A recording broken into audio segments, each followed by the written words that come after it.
थियो सबैजना रेडी हो फेरि पनि नाच्नु पर्छ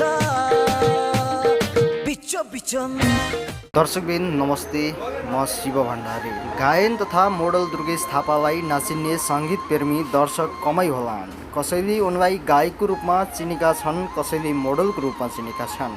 यी दुवै परिचयले नाचिने दर्शक श्रोताले उनलाई ह्याप्पी तिहार बोलको गीतका कारण उत्पन्न विवादबाट जे जसरी होस् दर्शक श्रोता माझ परिचित छन्। दुर्गेश के भारतीय सेनाको जागिर छाडेर कलाकारिता क्षेत्रमा छिरेका दुर्गेशले यस्तो परिचय बन्ला भनेर सोचेका थिए होला त? दुर्गेशले भन्ने गरेका छन्, मैले यतिको नाम कमाउला भन्ने सोचेको पनि थिइनँ। दुर्गेशले भन्ने गरेका छन्, मेहनत गर्छु, सफलता असफलता जे पनि बेहोर्दै अगाडि बढ्ने नै मेरो सोच। आखिर धैर्य भएर निरन्तर मेहनत गर्दा दुर्गेशले सफलता नै भेटे।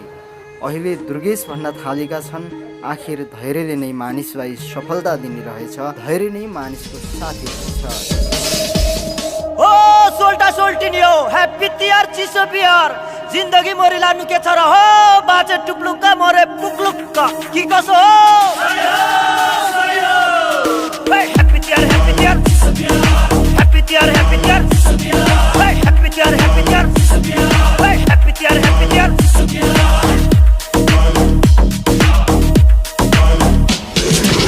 बनायो डर सामुला भट राजा हो राजा बसाइदिन्छ बाजा ले निकाल गाजा खानु पर्छ आज टुटेको मालमुला सबैको साजा भन भन भाइ हो स्वर मिलाई कहन राम्ररी भन चिप्लो बाटो आफ्नै बाटो झिलिमिली झिल्ला सेलरोटी मिल्ला भन भन भाइ हो राम्ररी भन।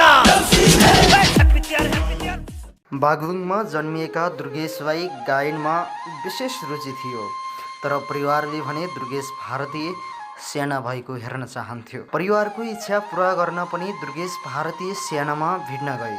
आमा बुबाको आशीर्वाद नै दुर्गेश भारतीय सेनाका लागि छनौट भए। भारतीय सेनामा छनौट हुँदा दुर्गेशको परिवार खुसी थियो, तर दुर्गेश आफू भने खुसी हुन सकेनन्। त्यहाँको वातावरणसँग आफूलाई घुलमिल गराउन नसकेपछि उनी सेनाको तालिम छाडेर भागे। सोही समय काठमाडौँमा गायक बन्न सङ्घर्ष गरिरहेका नातेदार दाई बसन्त थापाले दुर्गेश थापा काठमाडौँमै बोलाए। बाबु काठमाडौँ आइज, राम्रो छस्, मोडल बन्लास। दाईको मोडल बन्लास भन्ने शब्दका कारण 2065 सालतिर दुर्गेश काठमाडौँ छिरे। शरण पाए बसन्त थापाको। झन्डै 5 वर्ष उनीहरूले एकसाथ सङ्घर्ष गरे।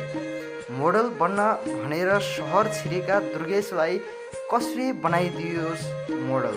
काठमाडौँ बोलाउने दाईले पनि भाइलाई मोडल बनाउने सामर्थ्य राख्दैनथे। दाईको चिन्जानबाट दुर्गेशले कोरस नाच्ने सम्मको अवसर भने पाए। दुर्गेश भन्छन्, मलाई सुरुमा नै कसले मोडल बनाउने हो र?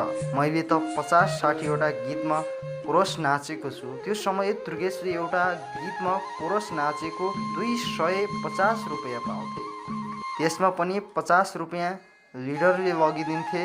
कोरस नाचेर मात्र काठमाडौँमा टिक्न गाह्रो भयो। त्यसैले दुर्गेश डान्स बारतिर पनि नाच्न थाले। ठमेलमा 80% डान्स बारमा मैले काम गरेको छु, दुर्गेशले आफ्नो विगत सम्झे। 3 वर्षभन्दा बढी समय बितिसक्यो। दुर्गेश कोरस कसैले मोडल बनाएर अगाडि नचाउने इच्छा देखाएनन्। दुर्गेशलाई झोक चल्यो, अब आफै लगानी गरेर लिड मोडल बन्छु। दुर्गेशले रामचन्द्र काफ्लेको माया लाएर के हो बोलको गीतमा 40,000 रुपियाँ लगानी गरेर लिड मोडल बने। दुर्गेश भन्छन्, मसँग त्यति पैसा पनि थिएन। त्यो पैसा मैले हङकङमा रहेकी बहिनीसँग मागेर हालेँ। रहर पुरा गर्नलाई लगानी गरेको त्यो 40,000 रुपियाँ नै दुर्गेशको करियरमा कामयाबी बन्यो। सोही लगानीले नै दुर्गेशलाई यो स्थान दिएको हो भन्दा फरक पर्दैन। उक्त गीतपछि भने दुर्गेशले निरन्तर काम पाइरहे। दुर्गेश भन्छन्, मैले त्यही लडमा 20-25 वटा हिट गीत गरेँ।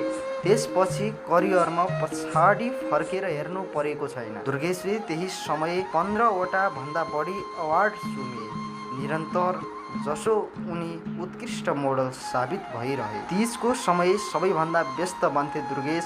उनी भन्छन्, अरू समय पनि काम त भइरहन्थ्यो, तर तीजको समयमा मैले एक दिनमै 3वटासम्म गीतको सुटिङ भ्याएको छु। Hello everybody, I'm Durgesh Thapa.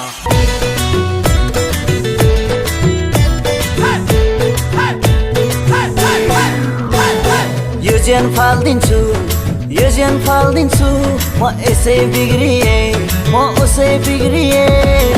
मेरो दिल मेरो दिल मेरो दिल चोर्नेलाई मुद्दा हाल्दिन्छु, मेरो दिल चोर्नेलाई मुद्दा हाल्दिन्छु।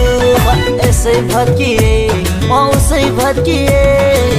मेरो दिल मेरो दिल मेरो दिल चोर्नेलाई मुद्दा हाल्दिन्छु, मेरो दिल चोर्नेलाई मुद्दा हाल्दिन्छु। Lick it out just like that. दर्शकबिन, कसरी जाग्यो त दुर्गेशको गाउने रहर? मोडलमा जम्दै गरेका दुर्गेशले आफ्नो सपना सम्झे, बाल्यकालको रहर सम्झे, अब एउटा गीत पनि गाउनु पर्यो। 2076 सालतिरको समय थियो। दुर्गेशले मुद्दा हाल्दिन्छु बोलको गीत सार्वजनिक गरे, जुन गीतबाट दुर्गेश गायकको रूपमा पनि परिचित भए।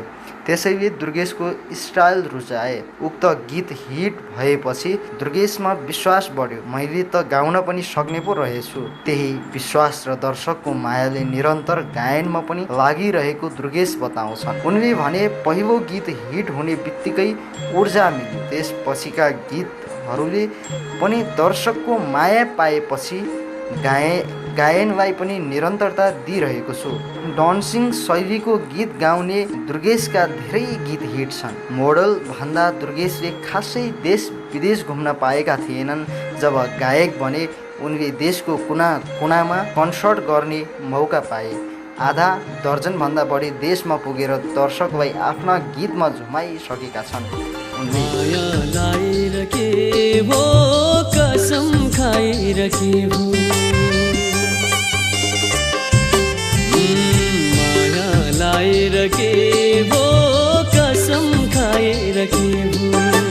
जिन्दगी दिन्छु भन्थ्यो, आज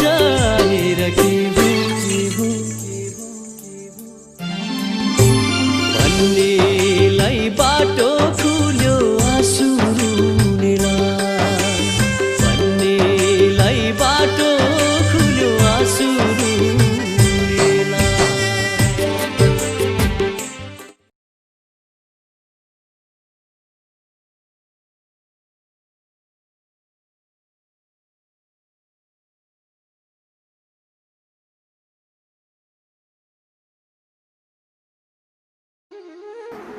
दर्शकबिन, अब कुरा गरौँ दुर्गेशको विवादित गायन करियरको बारेमा।